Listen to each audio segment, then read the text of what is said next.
சலவை தொழிலாளர் அவர் சொந்தமாக கழுதை வச்சிருக்கிறாரு. அவருக்கு மகனோ கிடையாது. அந்த கழுதையை தான் சொந்த மகனா நினைச்சு வளர்த்துட்டு வர்றாரு. அதுக்கு ஒரு பேர் வச்சிருக்கிறாரு. மனைவி இறந்து போயிட்டாங்க.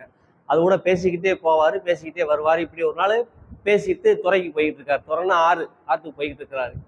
வெயில் ரொம்ப அதிகமாக இருக்குது, மழை எப்போதான் வரப்போகுதோ தெரியலை அப்படின்னு பேசிட்டு போயிட்டு இருக்காரு. அது தலையை ஆட்டிக்கிட்டு கூட வருது. அப்படி போய்கிட்டு இருக்கிற வழிகளை ஒரு பள்ளிக்கூடம் நடந்துகிட்டு இருக்குது. நல்ல ஒரு இனிமையான பொழுதாக இருக்குது. 2 விஷயத்துல இது இனிமையான பொழுதுன்னு சொல்கிறேன். ஒன்று ரொம்ப பிடித்தமான கோயில்பட்டியில் பிடித்தமான தங்கத்துறை அரிசி ஏற்பாடு பண்ண கூட்டத்தில் கலந்துக்கிறது ஒன்று. 2வது கூத்துக்கு இதுதான் முதல் கூட்டம். கூத்து புத்தகம் இந்த ஜனவரியில் வந்தது. பரவாயில்ல, எல்லா பக்கமும் போய் சேர்ந்துருச்சு. நிறைய தனிப்பட்ட முறையில் பேசினாங்களே தவிர கூத்துக்கு முதல் கூட்டம் இதுதான். அந்த வகையில் ஒரு இனிமையான பொழுதாக இருக்குது. நான் கடைசி பேசலான் இருந்தேன். அவங்க நிகழ்ச்சி துவக்குவீங்க அப்படின்னாங்க. ஏன் நம்ம கதைகளை பற்றி, கவிதைகளை பற்றி, இலக்கியத்தின் மீது நமக்கு ஏன் எப்பயுமே ஒரு தீராத காதல் இருந்துகிட்டு இருக்கு அப்படின்னா, எல்லாருக்கும் ஒவ்வொரு விதத்துல இலக்கியம் பிடிக்கும். உங்களுக்கு ஏன் நம்ம எப்பயும் கதைகளை கொண்டாடுற ஆளா இருக்கிறோம் அப்படின்னா, கதைகள் நம்ம மனசுக்கு நெருக்கமானதா இருக்குது. நம்ம தூத்துக்குடி பக்கத்துலதான் ஒரு கிராமத்துல ஒரு நாட்டார் கதைகள்ல ஒரு சின்ன கதை உண்டு. என்ன அப்படின்னா, ஒரு சலவை தொழிலாளர் அவர் சொந்தமாக கழுதை வச்சிருக்கிறாரு. அவருக்கு மகனோ கிடையாது. அந்த கழுதையை தான் சொந்த மகனா நினைச்சு வளர்த்துட்டு வர்றாரு. அதுக்கு ஒரு பேர் வச்சிருக்கிறாரு. மனைவி இறந்து போயிட்டாங்க. அது கூட பேசிக்கிட்டே போவார், பேசிக்கிட்டே வருவார். இப்படி ஒரு நாள் பேசிட்டு துறைக்கு போய்கிட்டு இருக்காரு. துறைன்னா ஆற்றுக்கு போய்கிட்டு இருக்கிறாரு. வெயில் ரொம்ப அதிகமாக இருக்குது, மழை எப்போதான் வரப்போகுதோ தெரியலை அப்படின்னு பேசிட்டு போய்கிட்டு இருக்காரு. அது தலையை ஆட்டிக்கிட்டு கூட வருது. அப்படி போய்கிட்டு இருக்கிற வழிகளை ஒரு பள்ளிக்கூடம் நடந்துகிட்டு இருக்குது. அந்த பள்ளிக்கூடத்தில் அதிகமாக சேட்டை பண்ணுற ஒரு பையனை கொண்டு வாத்தியார் தலைமை ஆசிரியர்கிட்ட சொல்லி, இந்த பையன் ரொம்ப சேட்டை பண்ணுறான், இவனை கொஞ்சம் கண்டித்து விடுங்க சார்னு சொல்கிறாரு. உடனே தலைமை ஆசிரியர் அவனை பல வார அறிவுரை சொல்லி திட்டுறாரு. திட்டிட்டு கடைசியாக என்ன சொல்கிறாருன்னா, ஒழுங்காக படிடா, உன்னை மாதிரி உருப்படாத கழுதையெல்லாம் இந்த பள்ளிக்கூடம் பெரிய ஆளாக்கி காட்டியிருக்கு, பார்த்துப்போன்னு சொல்லி சொல்கிறாரு. இவர் இதை சொல்கிறதுக்கும் நம்மளால் அந்த கழுதையை கூப்பிட்டுக்கிட்டு அந்த பள்ளிக்கூடத்தை கடந்து போகிறதுக்கும் சரியாக இருக்குது.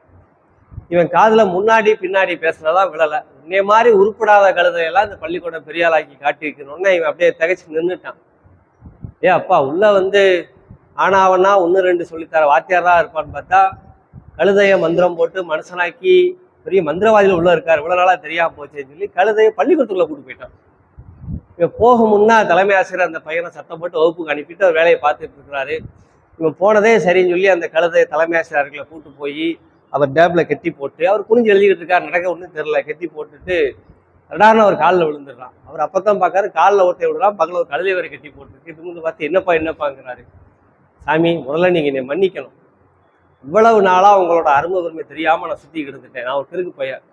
நீங்க ஏதாவது சின்ன பிள்ளைகள் அரட்டி 1 2 ஆனா சொல்லி கொடுப்பேன்னு பார்த்தா பெரிய மந்திரவாதியால இருக்கீங்க, அதனால எனக்கு பிள்ளைய கிடையாது அப்படின்னு சொல்றப்பே அவர் புரிஞ்சுக்கிட்டாரு. இல்லப்பா, நான் நல்லா படிக்காத, பேசாதீங்க சாமி, உங்கள்கிட்ட இவ்வளவு நாளா உங்களோட அருமை பெருமை தெரியாம இருந்து என்னோட தப்பு தான்.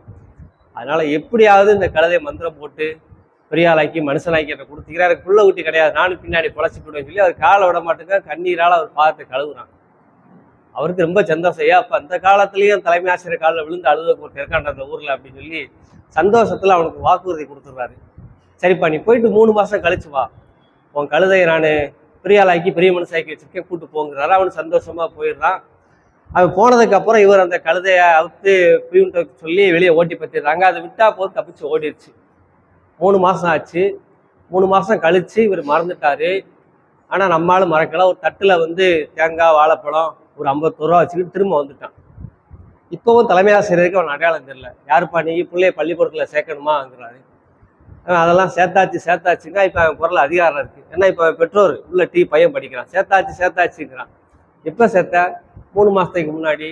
யார் அட்மிஷன் போட்டா? நீர் தான் போட்டேரு அப்படிங்கிறான். என்னையா சொல்கிற அப்படின்னா விவரமாக சொல்கிறான். அவருக்கு ஆமா இல்லை, சொன்னபடியே நிற்கானேன்ட்டு 1 நிமிஷம் கூட யோசிக்காம என்ன சொல்றாருன்னா, எப்பா நீ போன மறு நிமிஷமே உன் கழுதையை மந்திரம் போட்டு மனுஷனாக்கி இந்த ஸ்கூல்ல படிக்க வச்சு பாஸ் ஆக்கி கவர்மெண்ட் வேலையை வாங்கி கொடுத்துட்டேன். இப்ப இந்த ஊர் தாலுகா ஆபீஸ்ல அது பெரிய அதிகாரியா உட்காந்துருக்கு, போய் கூட்டு போகிறாரு. இவனுக்கு சந்தோஷம் தாங்க முடியல. தச்சனையை கொடுத்துக்கிட்டு ஆடி பாடி போறான். அந்த தாலுகா ஆபீஸ்ல உட்காந்துருக்க ஆள் யாருன்னா இவரோட பக்கத்து வயக்காட்டுக்காரு. அவருக்கு இவருக்கும் வாய்க்கா வரப்பு தகராறு இருக்கு, தீரவே மாட்டுக்கு. இருடா மவனே உடனே நான் இவன்கிட்ட கோர்த்து விடுறேன்னு சொல்லி அந்த கழுதை அங்கதான் உட்காந்துருக்கு, போய் கூட்டு போன்றாரு. இவன் சந்தோஷத்துல ஆடி பாடி போறான். போற வழியில இவனுக்கு ஒரு சின்ன தயக்கம் வருது. 3 மாசம் கழிச்சு நம்ம பிள்ளைய பார்க்க போறோம். புள்ள 3 மாசம் சாப்பிட்டானோ சாப்பிடலையோ, அந்த வேலை பார்க்குற இடத்துல அவனுக்கு ஒழுங்கா குப்பை போட்டாங்களோ போடலையோ, அதனால பிள்ளைக்கு பிடிச்ச குப்பையெல்லாம் கொண்டு போன்னு சொல்லி தன்னோட அழுக்கு வெட்டி ரோட்ல விரிச்சு இருக்க குப்பையெல்லாம் அள்ளி போட்டு பொட்டில் கட்டி தாலு ஆஃபீஸ் கொண்டு போயிட்டான். கொண்டு போய் பார்த்தா எல்லா பக்கமும் உட்காந்து அதிகாரிகள் எழுதிக்கிட்டு இருக்காங்க. இவனுக்கு இவனோட மகன் எங்க உட்காந்துருப்பான்னு தெரியல. பெரிய சாமி என்னமோ கிளர்க்குன்னு சொல்லிவிட்டாரு, பெரிய கிளர்க்குன்னு சொல்லிவிட்டாரு. வாழ்க்கா சாமி பெரிய கிளர்க்கு எங்க இருப்பாருங்க, அங்கே ஒரு ரூமை காமிச்சு அங்கதான் உட்காந்துருப்பாரு, போய் பாருங்கிறாங்க. அது வந்து ஆரை உட்காந்துருக்கணும். இவன் போய் பார்க்க அவர் உட்காந்து கம்பீரமா எழுதிக்கிட்டு இருக்காரு. இவன் அதுக்கு நேரம் நின்று அதை பார்த்து பார்த்து மகிழ்ந்து போறான். நான் பிள்ளைய பார்த்து பார்த்து மகிழ்ந்து போறான். நம்ம பிள்ளை ஒரு காலத்துல பேப்பர் தின்னுக்கிட்டு இருந்தான், இப்ப பேப்பரை வச்சு எழுதிக்கிட்டு இருக்கான். பெரியசாமி சொன்னபடியே செஞ்சுட்டாரு அப்படின்னு சொல்லி சந்தோஷத்துல ரூம்குள்ள போறான். படக்கம் ஒரு சின்ன தயக்கம் வருது. 3 மாசம் கழிச்சு நம்ம பிள்ளை நம்மளை பார்த்தா இன்பத்தை செய்து ஆயிரும். கொஞ்சம் கொஞ்சமா முகத்தை காட்டுவோம். முதல்ல அவனுக்கு பிடிச்ச சாப்பாட்டை உள்ள ஓடும் சொல்லி கொஞ்சம் குப்பையை இல்லையே மேலே போட்டுட்டு ஒதுங்கி நிற்கான். ஒதுங்கின்னு ஜன்னலை எட்டி பார்க்க அவர் திம்பாரான்னு பார்க்க அவர் திங்க மாட்டேக்காரு. என்னடா நம்ம உள்ள குப்பையை திங்க மாட்டா, இத்தனை எனக்கு பிடிச்ச குப்பையை தானே கொண்டு வந்திருக்கோம் சொல்லி திரும்ப குப்பையள்ளி போடுறான். அவருக்கு இப்போ கோவம் உள்ளேருந்து யாராதுன்னு உள்ளன்னு சத்தம் கொடுக்காரு. சரி நம்ம குழந்தை நம்ம முகத்தை பார்க்காம இருக்க போய் தான் சாப்பிட மாட்டேக்கான்னு சொல்லி இருக்க மொத்த குப்பையை உள்ள கொண்டு போய் தலையில கட்டிட்டு நாம்பத்த மகனேன்னு கட்டி பிடிச்சி அழுதுருக்கான். அவருக்கு கோவம்னா இன்னும் மட்டும் இல்லை, ராஸ்கல் நீ தான் அப்பளந்து இந்த வேலையை பார்த்துக்கிட்டு இருக்கியான்னு சொல்லி ஓங்கி ஒரு மீதி மிதிக்காது அந்த அறையை விட்டு வெளியே வந்து விழுந்துடுறான். விழுந்துட்டு உட்கார்ந்தபடியே திரும்பி பார்த்து சொன்னானா, நீ என் மகன் தான், நீ என் மகனே தான், ஏன்னா என் மகனு நீ இப்படி தான் உழைப்பான் அப்படி சொல்லி சொல்றான்.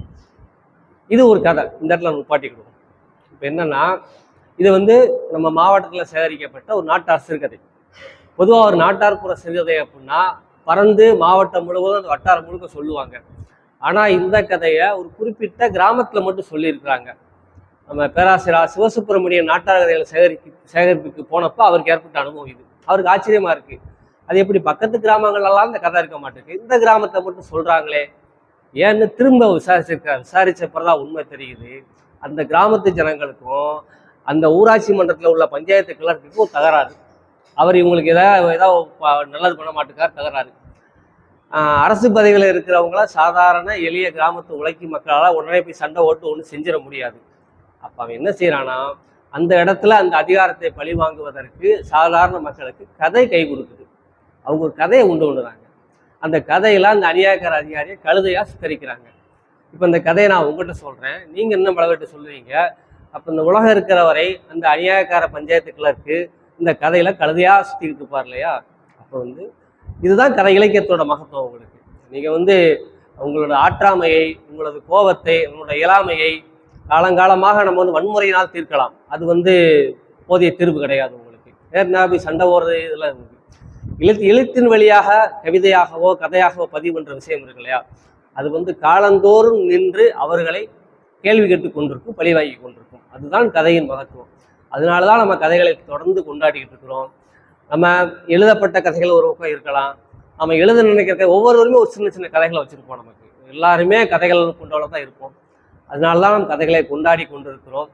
அப்படியான நாட்டார் கதைகளை கவனப்படுத்தி உலக இலக்கியத்திற்கே அறிமுகப்படுத்திய முன்னோடி கீராவோட மணிமண்டபத்தில் நம்ம இந்த கதை குறித்தான நிகழ்ச்சி பேச இருப்பது மகிழ்ச்சி. இதுக்கு ஏற்பாடு செய்த பொன்சாய்க்கும் தங்கத்துறைக்கும் நன்றி தெரிவித்துக் கொண்டு இந்த உரையாடல் துவக்கிறேன். அவங்க ரொம்ப பார்த்துப்பட்டாங்க, எல்லாரும் ஒரு மாதிரி இறுக்கமா இருக்காங்க. அப்படி இல்லாமல் நீ இன்னார் தான் முதல்ல பேசணும், இன்னார் தான் அடுத்து பேசணும் இல்லை. யாருக்கு இப்போ உடனடியாக கூத்து பற்றி பேச தோணுதோ தாராளமாக வந்து பேசலாம். இல்லை சார் நான் கூத்தை பற்றியே பேச மாட்டேன், ஏன் கதையை நான் பேசுகிறேன் சார்னா தாராளமாக பேசுங்க. நான் கூத்தை படிச்சுட்டு எனக்கு ஒரு கதை தோணுச்சு சார், நான் அதை பேசுகிறேன்னாலும் பேசுங்க. இல்லை அது கூத்தை விடுங்க சார், 10 வருஷத்துக்கு முன்னாடி நான் நாத்துன்னு ஒரு கதை படித்தேன் சார், அதுக்கிடையே உலகத்தில் கதையே இல்லைனாலும் அதை வேண்டுமானாலும் பேசுங்க. இங்கே வந்து எதனாலும் பேசலாம். இது வந்து ஒரு நாற்றாங்காலம் வச்சுக்கிடுவோம். இதில் நீங்கள் எந்த பயிரினாலும் பயிரிட